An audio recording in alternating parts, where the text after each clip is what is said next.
دنیا میں جب آپ کہیں سفر کرنے کو جاتے ہیں تو آپ نقشہ دیکھتے ہیں، اچھا پہلے ہم چلیں گے تو یہ شہر آئے گا، پھر یہ شہر آئے گا، پھر اس کے بعد وہ شہر آئے گا، اور پھر جب بالکل فلاں شہر آئے گا تو ہم منزل کے قریب ہوں گے.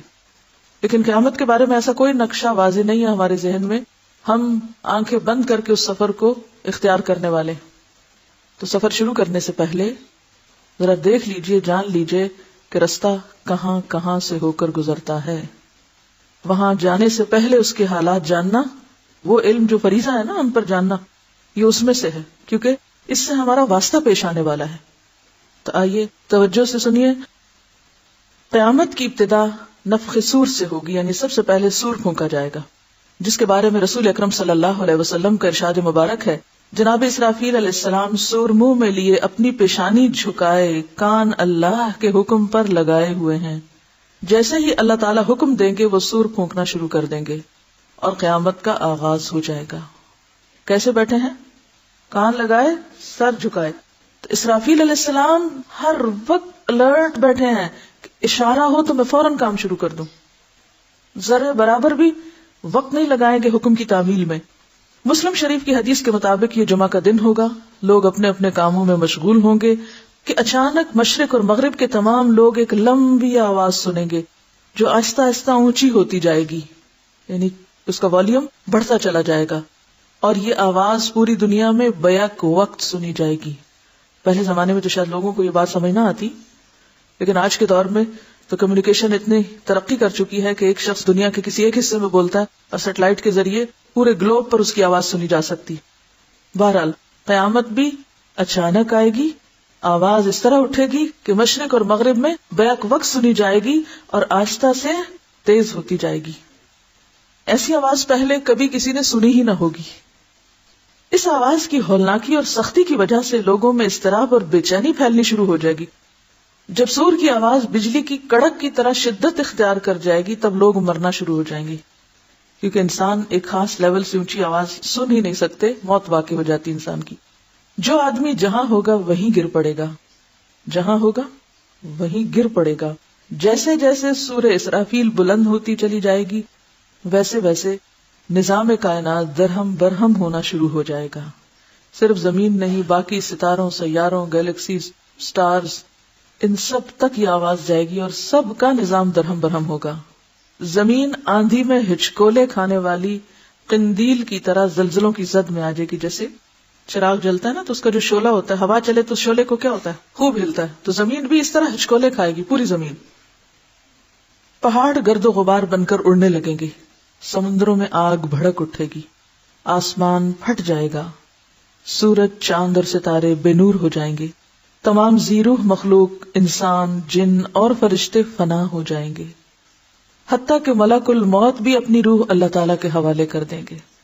ہر جاندار اور غیر جاندار چیز فنا ہو جائے گی. صرف ایک اللہ وحدہ لا شریک کی ذات ذوالجلال والاکرام باقی رہ جائے گی. اور اللہ سبحانہ و تعالیٰ کا یہ ارشاد مبارک پورا ہو جائے گا، کل من علیہا فان ویبقى وجہ ربک ذو الجلال والاکرام. ہر چیز جو اس زمین پر ہے فنا ہونے والی ہے اور صرف تیرے رب ذوالجلال والاکرام کی ذات ہی باقی رہنے والی ہے. جب ہر چیز فنا ہو جائے گی تو اللہ تعالیٰ اعلان فرمائیں گے، این الجبارون این المتکبرون لمن الملک اليوم. دنیا میں جبار بننے والے کہاں ہیں؟ دنیا میں بڑے بننے والے کہاں ہیں؟ آج کے روز بادشاہت کس کی ہے؟ کوئی جواب نہ دے گا. طویل سناٹے کے بعد اللہ سبحانہ وتعالی خود ہی اس سوال کا جواب ارشاد فرمائیں گے، للہ الواحد القہار. یہی معنی ہے واحد کا کہ صرف وہ باقی ہوگا، باقی سب فنا ہو چکے ہوں گے.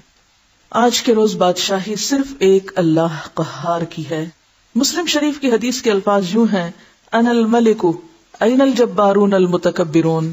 میں ہوں بادشاہ، کہاں ہے دنیا کے جبار اور متکبر؟ ایک طویل مدت جس کا علم اللہ سبحانہ وتعالیٰ کو ہے سکوت اور سناٹے میں گزر جائے گی، خاموشی، پن ڈراپ سائلنس.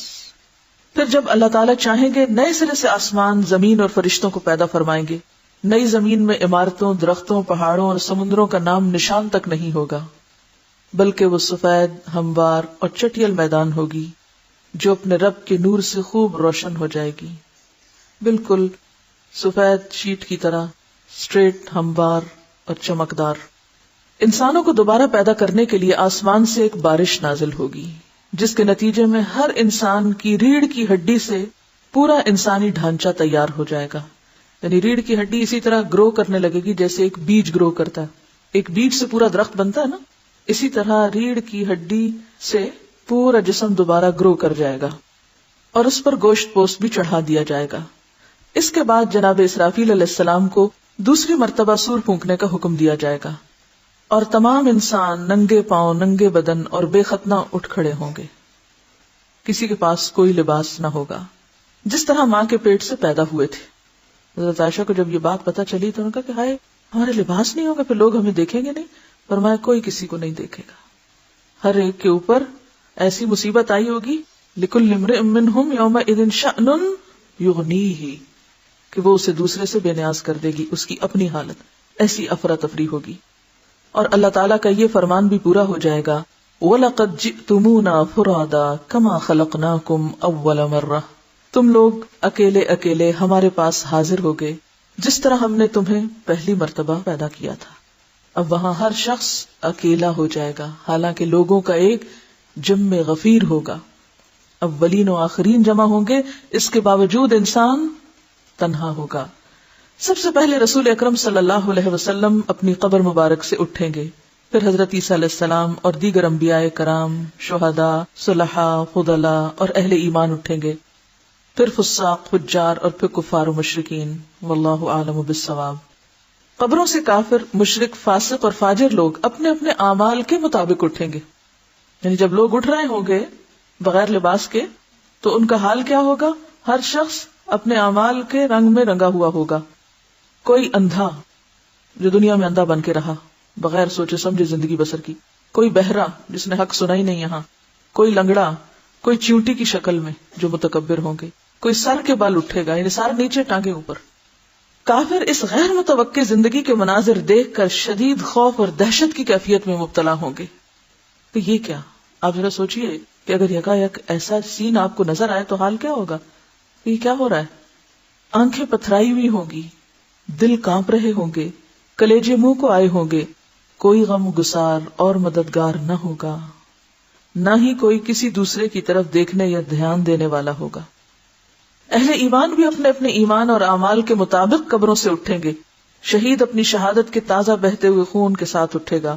حالت احرام میں فوت ہونے والا حاجی تلبیہ پکارتے ہوئے اٹھے گا، لبیک اللہم لبیک کہتے ہوئے اٹھے گا. اہل ایمان کے لیے دوبارہ زندگی خلاف توقع نہیں ہوگی. ان کو پتا ہوگا کہ یہ ہمیں بتایا جا چکا ہے، ایسا تو ہونا ہی تھا. لہٰذا ان پر خوف اور دہشت کی وہ کیفیت طاری نہیں ہوگی جو کفار اور مشرکین پر ہوگی، کیونکہ ان کے لیے سب کچھ ان ایکسپیکٹڈ ہوگا. انہوں نے کبھی زندگی میں سوچا ہی نہیں، انہیں پتہ ہی نہیں تھا کہ یہ بھی ہونا ہے. تو قصوروار کون ہے؟ جن کے پاس یہ ساری معلومات ہیں اور وہ ان تک نہیں پہنچاتے. قبروں سے اٹھتے ہی ہر انسان پر 2 فرشتے مقرر کر دیے جائیں گے. اب آپ سوچئے کہ اٹھا ہوا شخص نمبر 1 اپنے عمل کے مطابق ہے، نمبر 2 بے لباس ہے، نمبر 3 دل کی کیفیت بھی عمل کے مطابق ہے، اور پھر ابھی اٹھ کے کھڑا نہیں ہوا کہ 2 فرشتوں نے آ پکڑا جو اسے میدان حشر میں پہنچا دیں گے. یاد رہے ملک شام کا علاقہ میدان حشر ہوگا. لوگوں کو اپنی اپنی قبروں سے اٹھ کے وہیں پہنچنا ہوگا. کوئی کہیں بھی مرا ہوگا دفن ہوگا، وہاں سے سب چل کے وہاں پہنچیں گے. کفار میں سے جو لوگ اپنی قبروں سے اندھے اٹھیں گے وہ ٹھوکریں کھاتے گرتے پڑتے وہاں پہنچیں گے. جو لوگ چیونٹیوں کے جسم میں اٹھیں گے وہ لوگوں کے پاؤں تلے روندے اور کچلے جا رہے ہوں گے. جو سر کے بل اٹھیں گے وہ انتہائی ذلت اور رسوائی کے ساتھ یہ سفر طے کریں گے. بعض کافروں کو آگ ہانک کر میدان حشر میں لے جائے گی. کافر جہاں کہیں تھک کر رکیں گے آگ بھی رک جائے گی، جہاں چلیں گے آگ بھی ان کے ساتھ چلنا شروع کر دے گی. اب آپ خود سوچیں کہ آپ چل رہے ہوں اور پیچھے سے ایسی کوئی بلا آ رہی ہو تو کیسے رک سکتے ہیں؟ اہل ایمان بھی اپنے اپنے عقائد اور اعمال کے مطابق حشر میں پہنچیں گے. بعض لوگ پیدل پہنچیں گے، چل چل کے پیدل پہنچیں گے.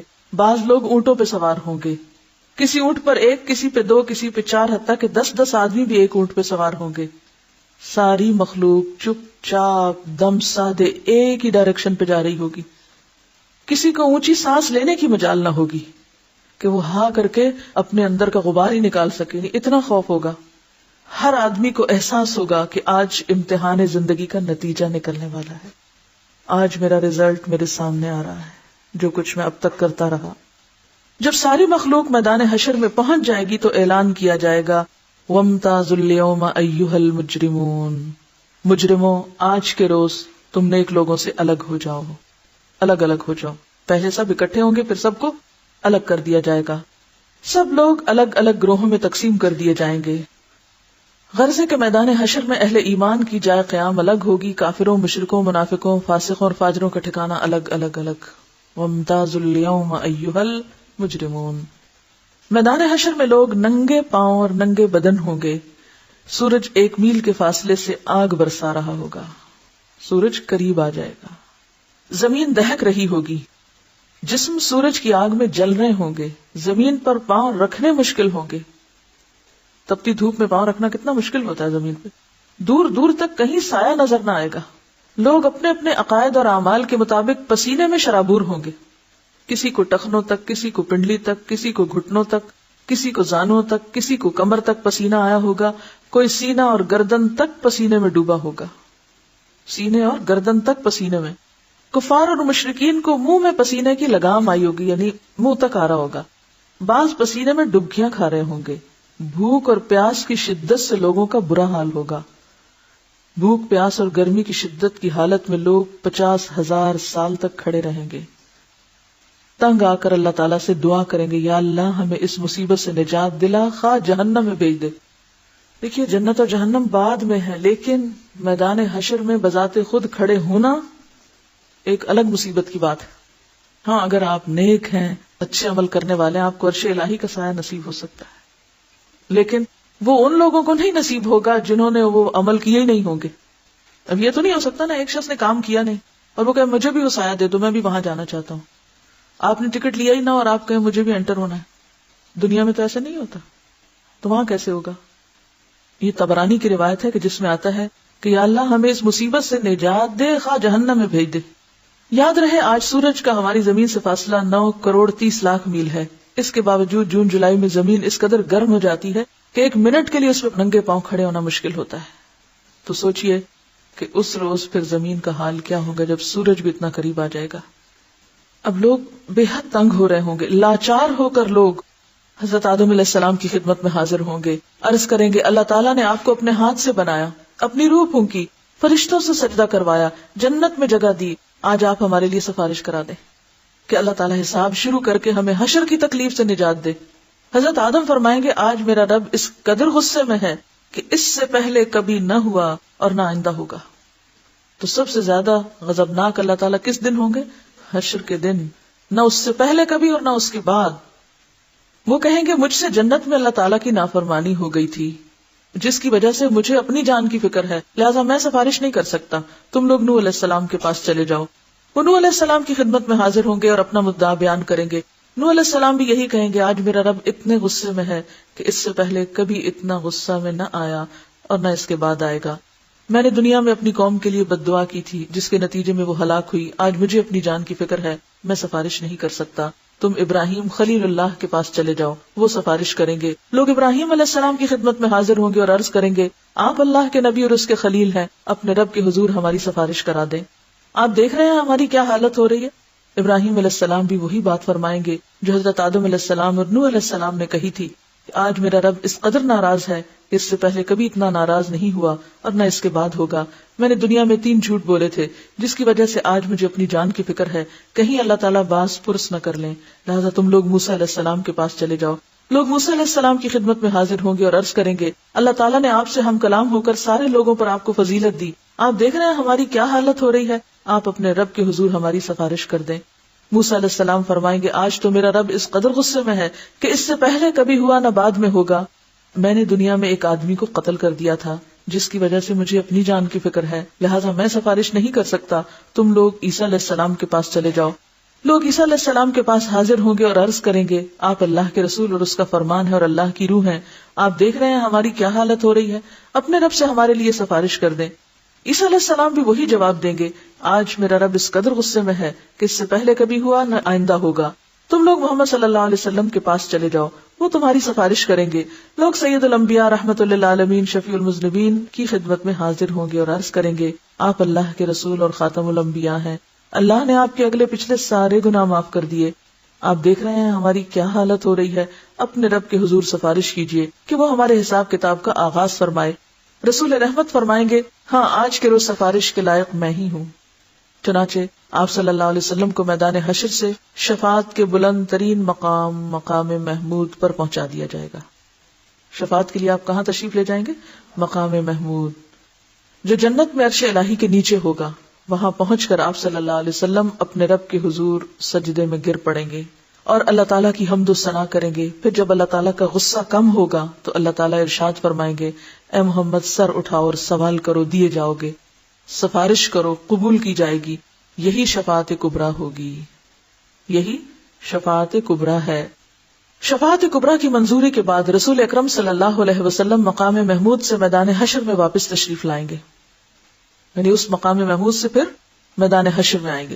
اس کے بعد حق تعالیٰ فرشتوں کی معیت میں میدان حشر میں نزول اجلال فرمائیں گے. اس کا ذکر قرآن میں کہاں آتا ہے؟ وَجَاءَ رَبُّكَ وَالْمَلَكُ صَفًّا صَفًّا. 8 فرشتوں نے اللہ تعالیٰ کا عرش تھام رکھا ہوگا. عدالت الہی قائم ہو جائے گی. ملائکہ، انبیاء، اولیاء اور صلحاء کو بطور گواہ طلب کیا جائے گا.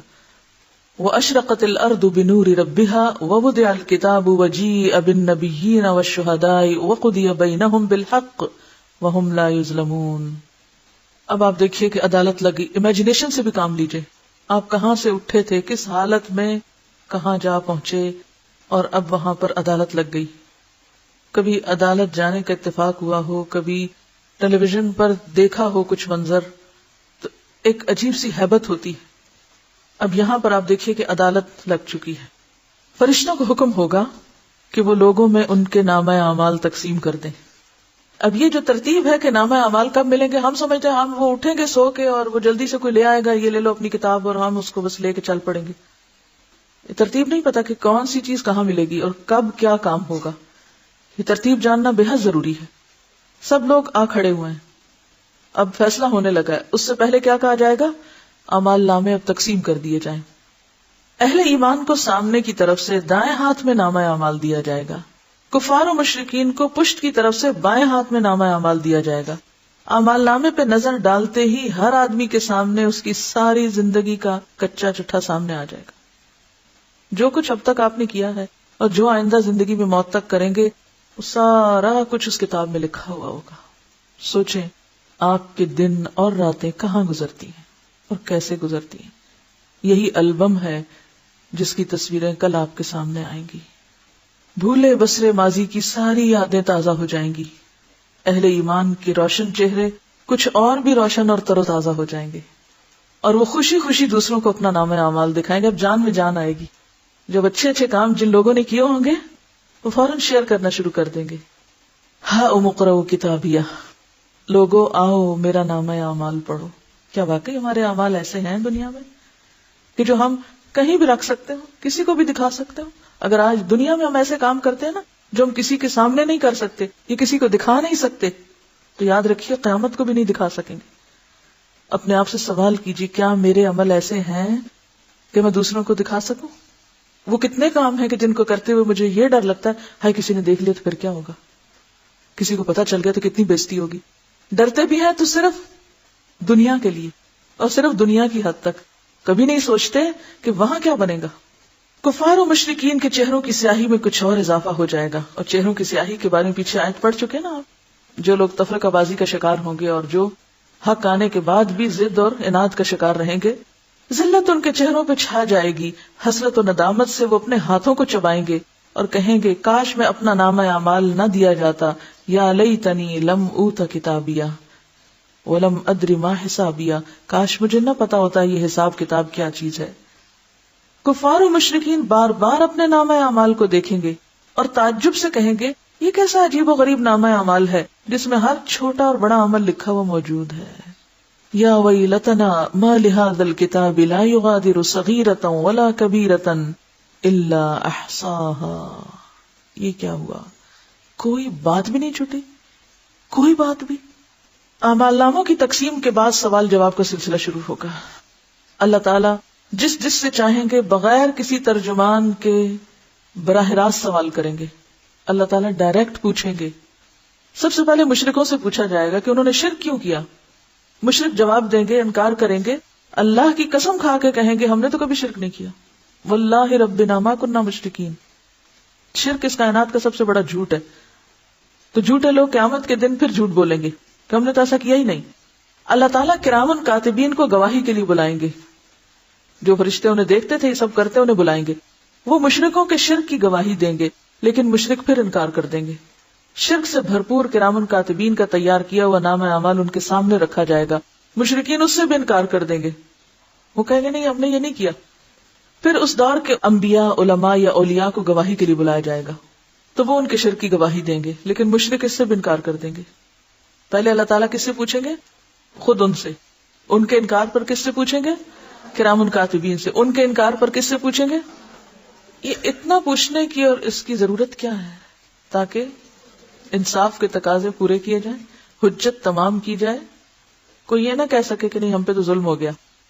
پھر وہ جگہ لائی جائے گی جہاں شرک کیا جاتا تھا، یعنی وہ بت، وہ زمین، وہ علاقہ جہاں لوگ جمع ہو کے شرک کرتے تھے وہ سامنے لایا جائے گا. یعنی زمین کی گواہی، وہ بھی مشرکوں کے خلاف شرک کی گواہی دے گی، وہ پھر بھی انکار کر دیں گے. اور اللہ تعالیٰ سے مخاطب ہو کر کہیں گے یا اللہ کیا تو نے اپنے بندوں کو ظلم سے پناہ نہیں دی؟ اللہ تعالیٰ فرمائیں گے ہاں میں نے اپنے بندوں کو ظلم سے پناہ دی ہے. مشرک کہیں گے آج ہم اپنی ذات کے علاوہ کسی دوسرے کی گواہی نہیں مانتے، یہ سارے جھوٹے ہیں، ہم کسی کی بات نہیں مانتے، ہم صرف خود ہی ہماری گواہی کافی ہے. اب وہ چرب زبانی کرنا چاہیں گے تو اللہ تعالیٰ ان کی زبانوں پہ مہر لگا دیں گے. الیوم نختم علی افواہہم، اور ان کے اعضاء کو بولنے کا حکم دیں گے. تب مشرکوں کے اعضاء گواہی دیں گے کہ ہاں واقعی یہ شرک کرتے تھے، اور یوں ان پر جہنم واجب ہو جائے گی.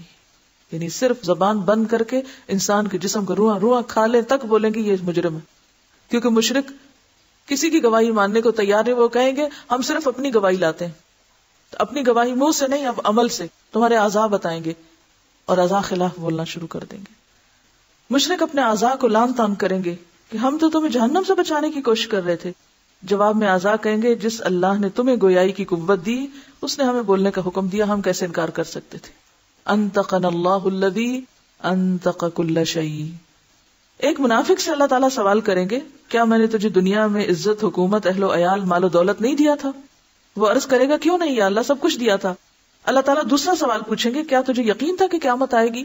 اور اللہ تعالیٰ کے سامنے جواب دہی ہوگی. منافق کہے گا ہاں رب مجھے پورا یقین تھا، میں نے تیرا کلمہ پڑھا، تیری کتاب پر ایمان لایا، تیرے رسول پر ایمان لایا، نماز پڑھی، روزے رکھے، زکات دی. یہ منافقین یہ سب کام کرنے والے ہوں گے. منافق اپنی تعریفیں کرنے میں پورا زور صرف کر دے گا جیسے ہم دنیا میں اپنے نیک اعمال کو خوب خوب بیان کر رہے ہوتے ہیں. اللہ تعالیٰ ارشاد فرمائیں گے اچھا ذرا ٹھہرو، تم اپنی خوب صفائی بیان کر چکے، تعریفیں کر چکے، ذرا ٹھہر جاؤ، ہم کچھ اور گواہ لاتے ہیں.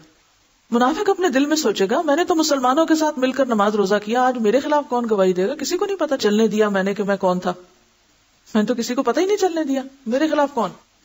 اللہ تعالیٰ اس کے منہ پہ مہر لگا دیں گے اور اس کی ران کو بولنے کا حکم دیں گے. ٹانگ کو کہیں گے بولو. چنانچہ اس کی ران، اس کے بدن کا گوشت، اس کے بدن کی ہڈیاں اور اس کے جسم کا روواں اس کی منافقت کی گواہی دے گا. اہل ایمان سے سوال و جواب کا انداز مختلف ہوگا. ایک مومن آدمی کو اللہ تعالیٰ اپنے قریب بلا کر اس پر اپنا دامن رحمت ڈال دیں گے اور سوال کریں گے تو نے فلاں گناہ کیا تھا. یعنی ایک شخص ہے ایمان والا ہے لیکن انسان ہونے کے ناطے کیا ہوتا ہے، اسے غلطیاں ہوتی ہیں نا. ایک شخص ٹوٹ کے اللہ کو چاہتا ہے، قربانی کرتا ہے، مال کی، وقت کی، جان کی، ہر چیز کی، اس کے باوجود بھی غلطی ہوتی ہے نا. ہوتی کہ نہیں ہوتی؟ ہوتی ہے. اب ایسے وفادار لوگ جو دل کے بھی سچے تھے، عمل کے بھی کھرے تھے لیکن انسان تھے، ان سے جو غلطیاں ہوئیں اب ان کا حساب ہو رہا ہے. اللہ تعالیٰ قریب کریں گے، رحمت کا پردہ ڈالیں گے، پوچھیں گے یہ گناہ کیا تھا؟ کہے گا یا اللہ کیا تھا. سچ بولے گا نا. آج آپ دیکھیں ہم میں سچ بولنے کی کتنی جرت ہے، اپنی غلطی کا اعتراف کرنے کی ہے. یہ وہ اہل ایمان ہوں گے جو دنیا میں بھی اپنی غلطی مان جاتے ہیں، ہاں میری غلطی ہے، وہ وہاں بھی مان جائیں گے ہم نے غلطی کی. لیکن منافق تو نہیں مانیں گے. جو آج نہیں مانتا اپنی غلطی وہ کل کیسے مانے گا؟ سوچئے ذرا. کیونکہ وہ جو کل ہے نا وہ آج کا دوسرا رخ ہے. جو رویے آج اس دنیا میں آپ کے ہوں گے کل قیامت کے دن بھی وہی رویے ہوں گے. جھوٹے وہاں بھی جھوٹ بولیں گے، دھوکہ باز وہاں بھی دھوکہ دیں گے، اور سچے لوگ وہاں بھی سچ بولیں گے، چاہے انہیں اپنی غلطی کا اعتراف ہی کیوں نہ کرنا پڑے. وہ کہیں گے یا اللہ کی تھی غلطی، یہ تو ہے میری غلطی، مانیں گے. ہمیں سوچنا چاہیے ہم اپنی کتنی غلطیاں مانتے ہیں، اور یہی اعتراف تو اللہ کو پسند ہے. لہذا ان کی غلطیوں کے باوجود بھی پھر ان سے معاملہ مختلف ہوگا.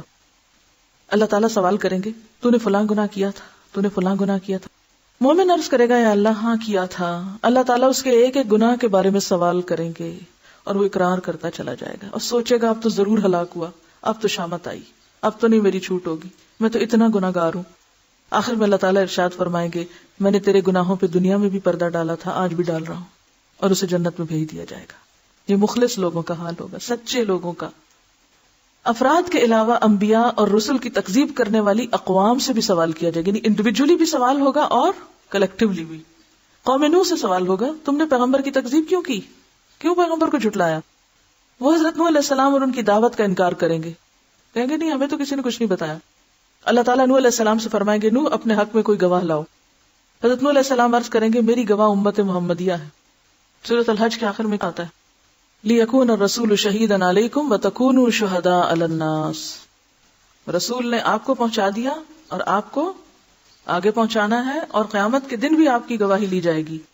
چنانچہ امت محمدیہ کے علماء، اولیاء، صلحاء حاضر کیے جائیں گے اور وہ گواہی دیں گے ہاں نوح علیہ السلام پیغمبر بنا کے بھیجے گئے اور انہوں نے 950 سال تک حق رسالت ادا کیا.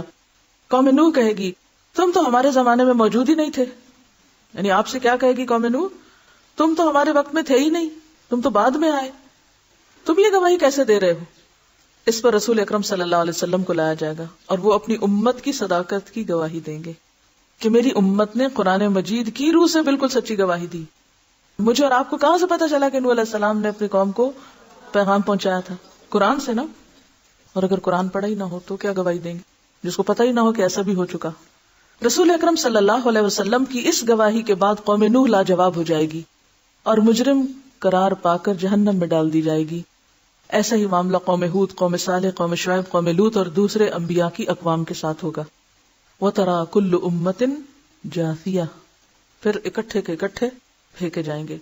جرم ثابت ہونے کے بعد کافر بارگاہ الہی میں درخواست کریں گے اے ہمارے رب ہم نے سب کچھ دیکھ اور سن لیا، بس ایک دفعہ ہمیں دنیا میں واپس بھیج دے، ہم ضرور نیک عمل کریں گے. اب ہمیں بالکل یقین آ گیا کہ یہ دن سچا ہے، اب ایک چانس ہمیں اور دے دیا جائے. ارشاد ہوگا یہ ممکن نہیں، اب تو تمہیں اپنے کرتوتوں کا ہمیشہ ہمیشہ کے لیے مزہ چکھنا ہوگا. دنیا میں ایک طالب علم فیل بھی ہو جائے تو اسے دوبارہ چانس مل جاتا ہے اور واپسی کا کوئی چانس نہیں. ارشاد ہوگا یہ ممکن نہیں. کفار دوسری درخواست کریں گے یا اللہ ہماری گمراہی کے ذمہ دار ہمارے پیشوا اور لیڈر ہیں، انہیں ہماری نسبت سے دگنا عذاب دیا جائے کیونکہ انہوں نے ہمیں بھٹکایا. آج بھی آپ دیکھیں نا کہ لیڈرز جو غلط سلط سیدھا الٹا بتاتے ہیں، لوگ بغیر سوچے سمجھے، بغیر کسی دلیل کے، آنکھیں بند کر کے اندھے بہرے لوگوں کی طرح ان کے پیچھے چلتے ہیں. بڑے بڑے لوگ جو دنیاوی اعتبار سے انتہائی عقل مند، لیکن جب دین کا معاملہ آتا ہے تو کسی سے کوئی دلیل نہیں مانگتے، آنکھیں بند کر کے دوسروں کے پیچھے چلتے ہیں. ارشاد ہوگا تمہارا یہ عذر بھی قابل سماعت نہیں. گمراہ ہونے والوں کو گمراہ ہونے کا عذاب دیا جائے گا اور گمراہ کرنے والوں کو گمراہ کرنے کا عذاب دیا جائے گا. اپنی اپنی جگہ تم دونوں ہی مجرم ہو، دونوں کو اپنے اپنے کیے کی سزا ملے گی. حشر میں اس قسم کے سوال و جواب کے علاوہ دیگر اعمال کا حساب کتاب بھی ہوگا. حقوق اللہ میں نماز کا حساب سب سے پہلے ہوگا. جو آدمی نماز کے حساب میں کامیاب رہا وہ انشاءاللہ باقی اعمال میں بھی کامیاب رہے گا. جو نماز کے حساب میں ناکام رہا باقی اعمال میں بھی ناکام رہے گا، کیونکہ ارشاد نبی کیا نماز جنت کی کنجی ہے. حقوق العباد میں سب سے پہلے قتل، اس کے بعد دوسرے اعمال. مقتول کو قاتل سے، مظلوم کو ظالم سے، مجبور کو جابر سے حق دلوایا جائے گا. اللہ تعالیٰ اعلان فرمائیں گے میں بادشاہ ہوں اور حقوق دلوانے والا ہوں. آج کوئی جہنمی اس وقت تک جہنم میں نہیں جا سکتا جب تک کسی جنتی کو اس کا حق نہ دلوا دوں، اور کوئی جنتی اس وقت تک جنت میں نہیں جا سکتا جب تک کسی جہنمی کو اس کا حق نہ دلوا دوں. کیا معنی ہے اس کا؟ یعنی ایک شخص کو جہنم میں جانا تھا لیکن اس کے اوپر حق تھا کس کا؟ ایک جنتی کا. اب کیا ہے، کیسے ہوگا یہ کہ جہنم میں جانے والا اس جنتی کے حصے کے بھی گناہ لے کے مزید سزا بھگتے گا اور اس کا درجہ بلند ہو جائے گا. اور اسی طرح ایک شخص جنت میں جا رہا تھا اور دوسرا جہنم میں، جنت والے نے کس کا حق مارا ہوا تھا؟ جہنم والے کا. اب کیا ہوگا، جنت والے کے عمل لے کے جہنم والے کو دیے جائیں گے. اب جہنم والا اگرچہ جہنم سے نہ بھی نکلے لیکن اس کا عذاب کم ہو جائے گا اس وجہ سے, اور جنت والے کا درجہ نیچے ہو جائے گا. لیکن ہم حقوق العباد کے معاملے میں کتنے بے پرواہ ہیں. ہم سمجھتے ہیں جس کا مرضی مذاق اڑا لیں, جس کی مرضی غیبت کر لیں, جس کو چاہے ذلیل کر دیں, جس کے ساتھ جو زیادتی چاہے کر لیں, ماں باپ کا کہنا نہ مانیں, ان کی کوئی عزت نہ کریں, بہن بھائیوں کا کوئی خیال نہ کریں, تو کوئی فرق نہیں پڑتا. کیا ہوگا؟ نہیں. آپ چاہے جنت میں بھی جا رہے ہوں اور دوسرا جس کا آپ نے حق مارا وہ جہنم میں بھی جا رہا ہو, تو بھی کیا کرنا ہوگا؟ اس کو اس کا حق دینا ہوگا. حقوق کا معاملہ بہت سخت معاملہ ہے, معمولی نہیں ہے. چھوٹے سے چھوٹے ظلم اور معمولی سے معمولی زیادتی کا حق بھی اللہ تعالیٰ حقدار کو دلوا کے چھوڑیں گے. اگر ہمیں یہ احساس ہو جائے تو میں سمجھتی ہوں ہماری ساری زندگی لوگوں سے معافی مانگتے گزر جائے کہ میں نے تمہارے حق میں اگر کچھ بھی کیا ہو تو پلیز معاف کر دو. اور معافی مانگنے سے پہلے تو ہم یہ خیال کریں کہ ہمارے سے کسی کو تکلیف ہی نہ پہنچے. کتنے کانشیس ہو جائیں, کتنے محتاط ہو جائیں. یہ ساری زیادتیاں اور ظلم صرف اس وقت ہوتے ہیں جب ہمیں خدا کا خوف نہیں ہوتا, آخرت کے حساب کا فکر نہیں ہے. ہم سمجھتے کوئی بات نہیں, اس نے بھی تو یہ کیا تھا. اگر کسی نے پیلو کی ٹہنی کے برابر کسی کا حق غصب کیا ہوگا, پیلو کی ٹہنی جیسے ایک مسواک ہوتا ہے, اتنا سا بھی اگر کسی کا حق مارا, یعنی آپ نے کسی کی مسواک چوری کر لی مثلا, اسی بات سے سمجھیں, بغیر اس کی اجازت کے وہ لے کے آپ غائب, یا کسی کی بے عزتی کی ہوگی, تو اللہ تعالیٰ اس کا بدلہ بھی دلوائیں گے. اگر کسی نے کسی جانور پر ظلم اور زیادتی کی ہوگی, جانور پہ, کسی بلی کو بھوکا رکھا, کسی اور جانور کو ستایا, اس جانور کا بدلہ بھی اللہ تعالیٰ لے کر چھوڑیں گے. حتیٰ کہ اگر کسی جانور نے کسی جانور پر ظلم کیا ہوگا تو ان جانوروں کو بھی ایک دوسرے سے حقوق دلوانے کے لیے زندہ کیا جائے گا. مظلوم جانور کو ظالم جانور سے بدلہ دلوایا جائے گا, اس کے بعد انہیں دوبارہ مرنے کا حکم دے دیا جائے گا.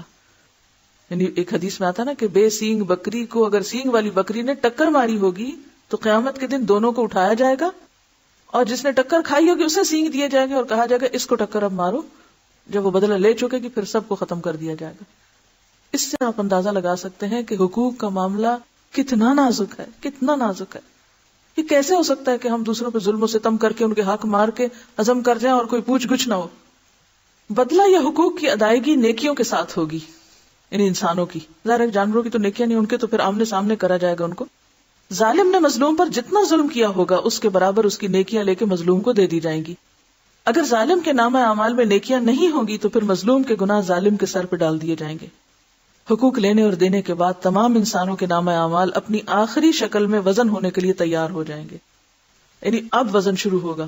آپ کے ذہن میں کیا ہے, ادھر نامہ اعمال ملے گا, ادھر شاید کہیں وہ مشین رکھی ہوگی تو ساتھ ساتھ تلتا جائے گا. نہیں, حساب پہلے ہوگا, پوچھ گچھ پہلے ہوگی, لین دین پہلے کروا لیا جائے گا, اب تول ہوگا. اس سے پہلے اگر تول ہو جائے تو اس کا کیا فائدہ, کیونکہ ابھی تو آپ کو اوروں سے بھی بہت کچھ لینا ہے اور اوروں کو بہت کچھ دینا بھی ہے.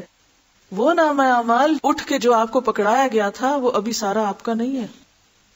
ایک شخص پہاڑ جتنی نیکیاں لے کر وہ بھی خوش ہو رہا ہوگا کہ بہت کچھ ہے میرے پاس, لیکن جب حساب کتاب شروع ہو تو پتا چلے گا اتنا لوگوں پہ ظلم ڈھایا ہوا ہے کیونکہ وہ تو سارا انہی کے پاس چلا گیا, وہ تول کے اوپر کیا آئے گا. تو اب آپ دیکھیے یہ ساری باتیں جو بتائی جا رہی ہیں کھیل تماشا نہیں ہے, یہ ایسا ہوگا.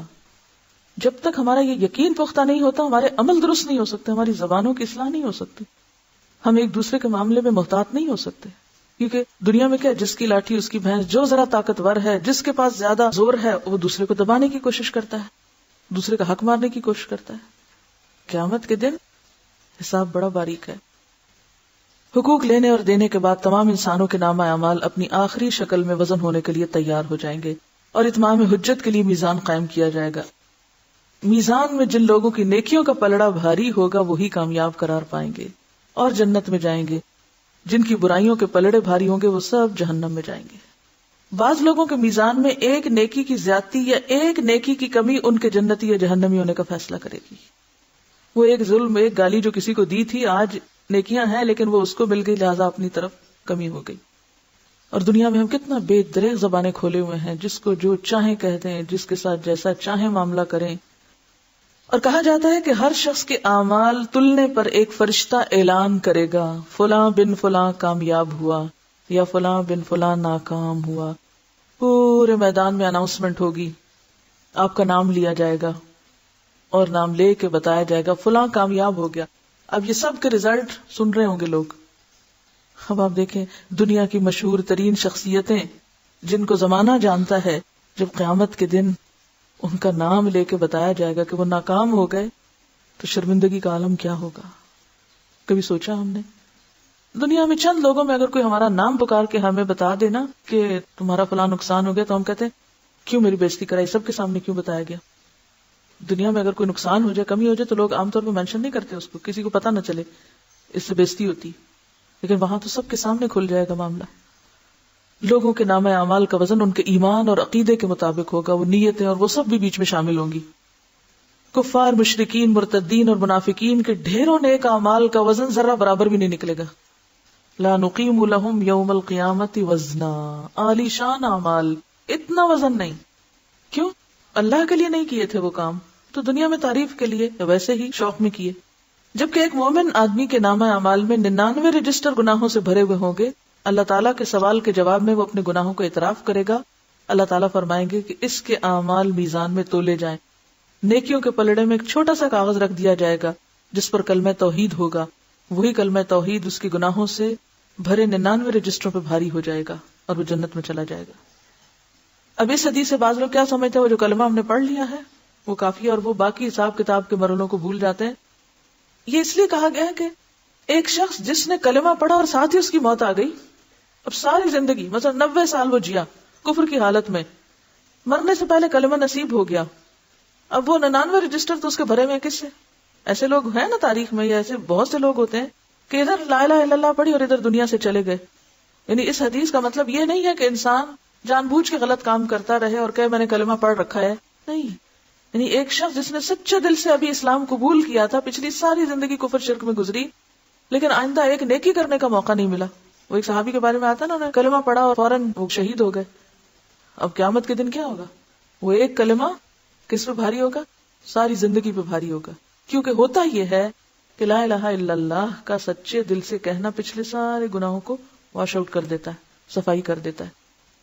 میزان ان 3 جگہوں میں سے ایک ہے جن کے بارے میں اللہ کے رسول صلی اللہ علیہ وسلم نے فرمایا وہاں کوئی آدمی کسی کو یاد نہیں کرے گا۔ جب نیکیاں اور بدیاں تل رہی ہوں گی نا، کوئی کسی کو یاد نہیں کرے گا، نہ اس کی مدد کرے گا، نہ اس کے کام آئے گا۔ اگر کسی آدمی کی ایک نیکی میزان میں کم ہو گئی تو سارے حشر میں، یعنی میدان حشر میں، کوئی بھی اسے ایک نیکی دینے کے لیے تیار نہیں ہوگا۔ ایک نیکی کا سوال کوئی تیار نہیں، نہ باپ، نہ بیٹا، نہ بیٹی، نہ بیوی، نہ کوئی یار دوست، نہ پیر مرشد، سب ایک دوسرے سے دور بھاگیں گے۔ یوم یفر المرء من اخیہ۔ سب سے آخری اور مشکل ترین مرحلہ صراط کا ہوگا۔ سب سے آخری اور مشکل ترین مرحلہ صراط کا۔ ہر آدمی کو پل صراط سے گزر کر ہی جنت میں جانا ہوگا۔ پل صراط بال سے باریک تلوار کی دھار سے زیادہ تیز جگہ ہے جسے جہنم کے اوپر رکھا جائے گا۔ برج ہے جو جہنم کے 2 کناروں کے اوپر ہوگا اور لوگوں کو اس سے گزرنے کا حکم دیا جائے گا۔ اب اس کو پاس کرو۔ گزرنے سے پہلے پورے میدان حشر میں ہر طرف مکمل تاریکی اور اندھیرا چھا جائے گا۔ اب آپ دیکھیے لوگ اوپر آ رہے ہیں اور اتنے میں کیا؟ Total darkness. کبھی آپ کسی ایسے خطرناک جگہ پہ جا رہے ہیں اور اچانک اندھیرا ہو جائے، روح فنا ہو جاتی بندے کی، اب تو ہلاکت میں کوئی دیر ہے ہی نہیں۔ ہر آدمی کو اس کے عقیدے اور اعمال کے مطابق صراط سے گزرنے کے لیے نور دیا جائے گا۔ اب ہر ایک اپنا اپنا نور، اپنی اپنی روشنی، بالکل ایسے ہی نا جیسے لائٹ جاتی ہے تو ہر گھر میں اپنی روشنی جلائی جاتی ہے، تو اس میں فرق ہوتا ہے نا ہر روشنی میں ایک سے دوسرے میں۔ بالکل قیامت کے دن پل صراط پر بھی ہر بندے کی روشنی فرق ہوگی۔ اہل ایمان کو 2 نور کی مشعلیں دی جائیں گی، بعض کو 1 دی جائے گی۔ ایمان والوں میں سے بھی بعض کو 2 اور بعض کو 1 روشنی۔ بعض لوگوں کو ٹمٹماتے چراغ کی روشنی دی جائے گی، یعنی ہل رہا ہوگا اس کا شعلہ، حتیٰ کہ سب سے کم درجہ اس شخص کا ہوگا جس کے پاؤں کے انگوٹھے پہ روشنی ہوگی، یعنی بس وہ نیچے سے ہلکی ہلکی روشنی دیکھ کے چل رہا ہوگا۔ اہل ایمان پل صراط سے گزرتے ہوئے اللہ تعالیٰ سے دعا مانگیں گے، یعنی جو ہی لائٹ جائے گی وہ کیا مانگنے لگیں گے؟ ربنا اتمم لنا نورنا واغفر لنا انک علی کل شیء قدیر۔ اے ہمارے پروردگار، ہمارا نور آخر تک قائم رکھ، ہمیں بخش دے، بے شک تو ہر چیز پہ قادر ہے۔ بعض اہل ایمان بجلی کی تیزی کے ساتھ پل صراط عبور کر لیں گے، بس جو ہی قدم رکھا لمحوں میں دوسری طرف۔ بعض ہوا کی تیزی کے ساتھ جیسے اڑتے ہوئے جا رہے ہوں، بعض تیز رفتار گھوڑوں کی طرح، بعض اونٹوں کی رفتار سے۔ بعض دوڑتے ہوئے پیدل انسان کی طرح، بعض لوگ عام چال سے چلتے ہوئے، بعض سست رہوں گے، چلا ہی نہیں جائے گا، بعض گرتے پڑتے ٹھوکرے کھاتے زخمی ہو کر عبور کریں گے۔ پل صراط کے دونوں طرف خود کار کنڈے ہکس لگے ہوئے ہوں گے، آنکڑے جن کو کہا جاتا، دونوں طرف ہکس ہوں گے جو اللہ تعالیٰ کے حکم کے مطابق بعض لوگوں کے چلنے میں صرف رکاوٹ ڈالیں گے۔ وہ جا رہے ہوں گے، آگے بیریئر آ جائے گا اور رکنا پڑے گا۔ بعض لوگوں کو پل کے اوپر ہی بار بار گراتے رہیں گے، یعنی نیچے تو نہیں جائیں گے، اوپر ہی گرتے رہیں گے۔ بعض لوگوں کو صرف زخمی کر دیں گے، یعنی چل رہے ہوں کہ آ کے یک لگے گا تو زخمی ہو جائے گا انسان۔ بعض کو کھینچ کے جہنم میں گرا دیں گے، جیسے وہ ایک ہوتا ہے نا کہ اٹھا کے نیچے۔ کچھ لوگ چند قدم ہی چلیں گے تو انہیں جہنم میں گرا دیا جائے گا، ابھی رکھیں گے پاؤں تو وہ نیچے۔ بعض لوگ کچھ فاصلہ طے کر لیں گے اور پھر نیچے، بعض لوگ آدھا فاصلہ طے کرنے کے بعد گرائے جائیں گے، بعض پل پار کرنے کے قریب ہوں گے تو گرا دیے جائیں گے۔ کئی لوگ ساری زندگی اچھے کام کرتے رہتے ہیں، آخر میں ایسے غلط کام کر جاتے ہیں۔ اب وہ سارا رستہ تو اچھا پار کر لیا، جب وہ بالکل مرنے کے کنارے تھے ایسا غلط کام کیا کہ وہ گئے۔ تو یہ جو مختلف معاملے ہوں گے مختلف لوگوں کے ساتھ، یہ ان کے زندگی کے جو اعمال یا طریقے ہوں گے اس کے عکاس ہوں گے، جو یہاں کر رہے ہیں وہی وہاں نظر آ رہا ہوگا۔ انسان کے اعمال صالحہ صراط پر نہ صرف یہ کہ نور مہیا کریں گے بلکہ اس کی حفاظت بھی کریں گے۔ روایتوں میں آتا ہے کہ قربانی کے جانور سواریوں کا کام دیں گے۔ کہتے ہیں نا کہ عظموا ضحایاکم فانها علی الصراط مطایاکم، یعنی مضبوط جانوروں کی، یعنی اپنے پلے ہوئے جانوروں کی قربانی کرو کیونکہ صراط پر وہ تمہاری سواریاں ہوں گے، یعنی اسٹرانگ جانور ہوں۔ مریل سے جانور مت قربان کرو اللہ کے راستے میں، الا یہ کہ بندے کو توفیق نہ ہو، وہ الگ بات ہے، لیکن اگر اپنا دل میں ایمان ہے تو پھر اور بات ہے۔ صراط سے گزرنے کا منظر اتنا ہولناک ہوگا کہ کسی کی زبان سے کوئی بات نہ نکلے گی۔ وہ جو دعا پڑھیں گے نا وہ تو روشنی ختم ہوتے ہی پڑھ لیں گے، اب جب چلنا شروع کریں گے تو کوئی بولے گا نہیں، صرف انبیاء کی زبان سے یہ الفاظ سنائی دیں گے، رب سلم رب سلم، باقی لوگ نہیں بولیں گے یا اللہ بچا لے یا اللہ بچا لے۔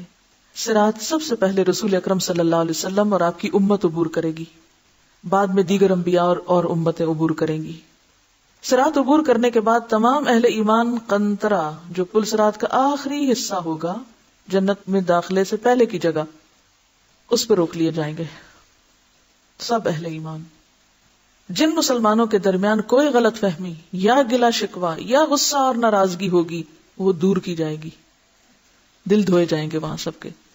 وَنَزَعْنَا مَا فِي صُدُورِهِم مِّن غِلٍّ، یہ وہاں ہوگا عمل۔ جب سارے اہل ایمان مکمل طور پر پاک اور صاف ہو جائیں گے تب انہیں جنت میں داخل ہونے کی اجازت دی جائے گی، کیونکہ جنت خبیث لوگوں کی جگہ نہیں ہے۔ رسول اکرم صلی اللہ علیہ وسلم جنت کے دروازے پر تشریف لائیں گے، دروازہ کھلے گا، آپ اپنی امت سمیت جنت میں تشریف لے جائیں گے۔ جنت میں داخل ہونے کے بعد آپ کو اپنی امت کی فکر لاحق ہوگی، آپ اپنی امت کا حال پوچھیں گے، کیا سب آ گئے؟ معلوم ہوگا کہ بہت سے امتی تو جہنم میں گر پڑے ہیں، امتی جہنم میں گر پڑے ہیں۔ آپ صلی اللہ علیہ وسلم اللہ کے حضور سجدے میں گر پڑیں گے، اتنا غم ہے آپ کو اپنی امت کا، سجدے میں گر پڑیں گے، اللہ کی حمد و ثنا کر کے سفارش کی اجازت طلب کریں گے کہ اللہ اجازت دے کہ میں ان کے لیے شفاعت کروں۔ طویل مدت سجدے میں گزارنے کے بعد حکم ہوگا، اے محمد صلی اللہ علیہ وسلم جاؤ، آپ کی امت میں سے جن کے دل میں جو کے دانے کے برابر ایمان ہے انہیں نکال کر جنت میں لے آؤ۔ رسول اللہ صلی اللہ علیہ وسلم فرشتوں کو لے کر اپنی امت کے برگزیدہ افراد کے ساتھ جہنم کے کنارے تک جائیں گے اور فرمائیں گے اپنے اپنے اعزاء و اقارب اور اپنے اپنی جان پہچان کے لوگوں کی نشانی بتاؤ تاکہ فرشتے انہیں نکال لائیں۔ دیکھیے کیسا منظر ہوگا نا۔ چنانچہ ایسے لوگ جن کے دل میں جو کے دانے برابر ایمان ہوگا جہنم سے نکال کر جنت میں لے جائے جائیں گے۔ اس وقت آپ صلی اللہ علیہ وسلم کی امت اہل جنت کا 1/4 ہوگی، 1/4، چوتھا حصہ۔ آپ کی سفارش دیکھ کر دیگر انبیاء بھی اپنی امتوں کی سفارش شروع کر دیں گے۔ امت محمدیہ کے شہداء، علماء، اولیاء اور صلحاء کو بھی شفاعت کی اجازت دی جائے گی، وہ بھی اپنے اپنے عزیزوں رشتہ داروں کو پہچانیں گے اور انہیں سفارش کر کے جہنم سے نکلوائیں گے۔ رسول اکرم صلی اللہ علیہ وسلم جنت میں واپس پہنچ کر پھر امت کے بارے میں سوال کریں گے، اب میری امت میں سے کتنے جہنم میں باقی ہیں؟ آپ کو بتایا جائے گا کہ ابھی تو 1000 کی تعداد میں ہیں۔ آپ پھر سفارش کے لیے سجدے میں گر پڑیں گے، اذن شفاعت ملے گا کہ آپ کی امت کے وہ افراد جن کے دل میں چیونٹی یا رائی کے دانے برابر ایمان ہے انہیں بھی نکال لاؤ۔ اور رائی دانے برابر ایمان کس میں نہیں ہوتا؟ جو برائی کو برائی نہ جانے۔ آپ صلی اللہ علیہ وسلم حسب ثابت امت کے علماء، اولیاء اور صلحاء کو لے کے جہنم کے کنارے پہنچیں گے، رائی کے برابر ایمان والوں کو جہنم سے نکال کے جنت میں لے جائیں گے، تب آپ کی امت اہل جنت کے 1/3 برابر ہو جائے گی، اب تیسرا حصہ ہو جائے گی۔ آپ پھر پوچھیں گے میری امت کے کتنے افراد ابھی جہنم میں ہیں؟ آپ کو بتایا جائے گا ابھی تو ہزاروں ہیں۔ آپ اذن شفاعت کے لیے پھر سجدہ ریز ہو جائیں گے، اللہ تعالیٰ کی حمد و ثنا کریں گے، پھر اذن شفاعت ملے گا کہ چونٹی یا رائی سے کم درجے کے ایمان والوں کو بھی جہنم سے نکال لاؤ۔ اذن شفاعت ملنے پر آپ پھر فرشتوں کے ساتھ اپنی امت کے علماء، فضلاء اور اولیاء اور صلحاء کے ساتھ جہنم کے کنارے پہنچیں گے، اور امت کے ان سارے لوگوں کو وہاں سے نکلوائیں گے جن کے دل میں رائی سے کم ایمان ہوگا، تب آپ کی امت اہل جنت کی آدھی تعداد کے برابر ہو جائے گی، نصف۔ چوتھی مرتبہ پھر نبی صلی اللہ علیہ وسلم ان لوگوں کے لیے اذن شفاعت طلب کریں گے جنہوں نے ساری زندگی میں صرف ایک بار لا الہ الا اللہ پڑھا ہوگا، صرف ایک بار، اور کچھ نہیں کیا ہوگا۔ اب یہ آخری مرحلہ ان کا ہوگا۔ اللہ تعالیٰ فرمائیں گے میری عزت، عظمت اور جلال و کبریائی کی قسم جس نے لا الہ الا اللہ کہا ہے اسے میں خود جہنم سے نکال لوں گا۔ یہ سزا بھگتے گا اپنی بدعمالیوں کی، لیکن نکال لیا جائے گا۔ آخر میں اللہ تعالیٰ خود ان لوگوں کو جہنم سے نکال کر جنت میں داخل فرمائیں گے جنہوں نے لا الہ الا اللہ کہا ہوگا۔ جنتی لوگ اس آخری گروہ کو اتقاء الرحمن کہیں گے، یعنی رحمان کے آزاد کردہ، یہ کہہ کے پکاریں گے۔ شفاعت کا سلسلہ جب مکمل ہو جائے گا اور تمام اہل جنت جنت میں داخل ہو جائیں گے، تب اہل جنت میں اپنی اولادوں اور اعزاء و اقارب سے ملنے کا تجسس پیدا ہوگا۔ اب ہوش آئے گی، اچھا خیال آئے گا وہ امی کہاں ہیں، وہ بہن کہاں ہے، وہ دوست کہاں ہے۔ اب یاد آنی شروع ہوگی، کیوں؟ اب کچھ چین آئے گا کہ اچھا اب منزل پہ پہنچ گئے ہیں اور وہ باقی بھی سارے آ گئے۔ اب وہ انہیں ملنے اور دیکھنے کی خواہش کا اظہار کریں گے کہ بہت لمبی جدائی ہوگی، اب ملاقات کرنا چاہتے ہیں۔ حشر کے میدان میں چاہے ساتھ بھی کھڑے ہوں گے نا، کوئی دیکھے گا بھی نہیں کہ میرا بھائی کھڑا ہے جو مجھ سے 10 سال پہلے فوت ہو گیا تھا اور مجھے بڑا انتظار تھا کہ قیامت کے دن میں اس سے ملوں گی، کوئی کسی کو یاد نہیں کرے گا۔ اللہ تعالیٰ کا ارشاد ہوگا اولادوں کو ان کے والدین کے ساتھ ملا دیا جائے، چنانچہ تمام اہل جنت کے اہل و عیال کو ایک جگہ اکٹھا کیا جائے گا، یعنی سارے ایز اے فیملی پھر سب ایک دوسرے کو ملیں گے۔ اہل جنت کے جنت میں آباد ہونے کے بعد اور اہل جہنم کے جہنم میں پہنچنے کے بعد سب کو آواز دی جائے گی، اے اہل جنت جنت کے کنارے پہ آ جاؤ، اے اہل جہنم جہنم کے کنارے پہ آ جاؤ۔ دونوں فریق امید و بیم کی کیفیت میں منادی کی طرف متوجہ ہوں گے۔ ایک سفید مینڈا ہوگا جس کے بارے میں اہل جنت اور جہنم سے پوچھا جائے گا کیا تم اسے پہچانتے ہو؟ اہل جنت اور جہنم دونوں کہیں گے ہاں ہم اسے پہچانتے ہیں، یہ موت ہے۔ اس کے بعد اللہ تعالیٰ اس مینڈے کو ذبح کرنے کا حکم دیں گے۔ مینڈے کو ذبح کرنے کے بعد اعلان کر دیا جائے گا اے جنت والو تمہارے لیے ہمیشہ کے لیے جنت ہے، خالدین فیہا، تمہیں اب موت نہیں آئے گی، اور اے جہنم والو تمہارے لیے بھی ہمیشہ کے لیے جہنم ہے، اب تمہیں کبھی موت نہیں آئے گی۔ یہ سن کر جنتی اتنے خوش ہوں گے کہ خوشی سے مرنا ممکن ہوتا تو جنتی خوشی سے مر جاتے، اور جہنمی یہ اعلان سن کر اتنے غمگین ہوں گے کہ غم سے مرنا ممکن ہوتا تو مر جاتے۔ نفخ صور سے لے کے جنت یا جہنم میں پہنچنے تک یہ وہ مرحلے ہیں جن سے ہر انسان کو گزرنا ہوگا۔ وآخر دعوانا ان الحمد للہ رب العالمین، سبحانک اللہم وبحمدک، نشہد ان لا الہ الا انت، نستغفرک ونتوب الیک۔